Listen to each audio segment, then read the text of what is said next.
Pasolini, écrit Corsaire, morceau choisi. La nouvelle classe industrielle ne se contente plus d'un homme qui consomme, mais prétend par surcroît que d'autres idéologies que celles de la consommation sont inadmissibles. La notion d'individu est par essence contradictoire et inconciliable avec les exigences de la consommation.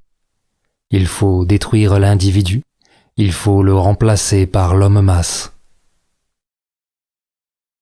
La culture d'une nation est l'ensemble de toutes ces cultures de classe, c'est leur moyenne. La fièvre de la consommation est une fièvre d'obéissance à un ordre non énoncé. À présent que le modèle social à réaliser n'est plus celui de la classe, mais un autre imposé par le pouvoir, beaucoup de personnes ne sont pas en mesure de le réaliser, et ça les humilie terriblement.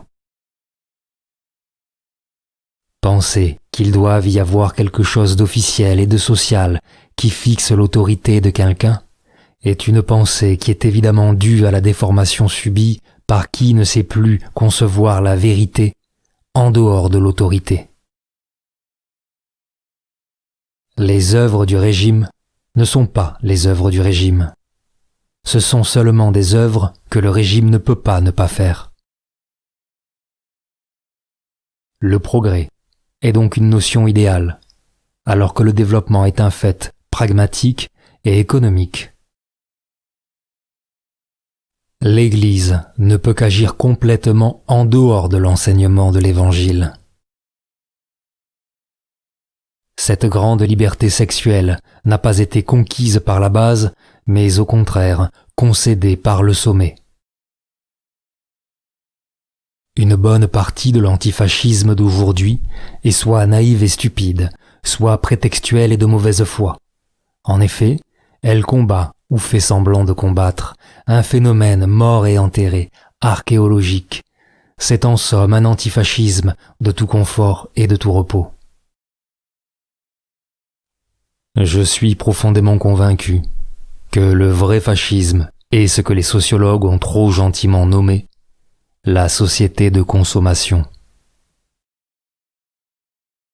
Si le mot de fascisme signifie violence du pouvoir, la société de consommation a bien réalisé le fascisme.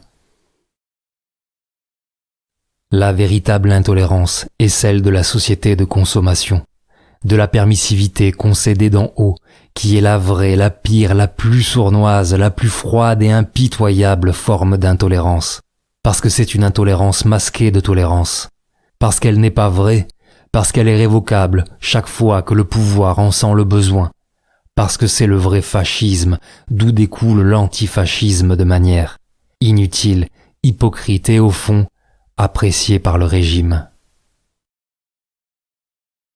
Le fascisme est fini, et donc l'antifascisme rendu vain, parce que quelque chose de pire le remplace, le pouvoir de la consommation et son idéologie hédoniste.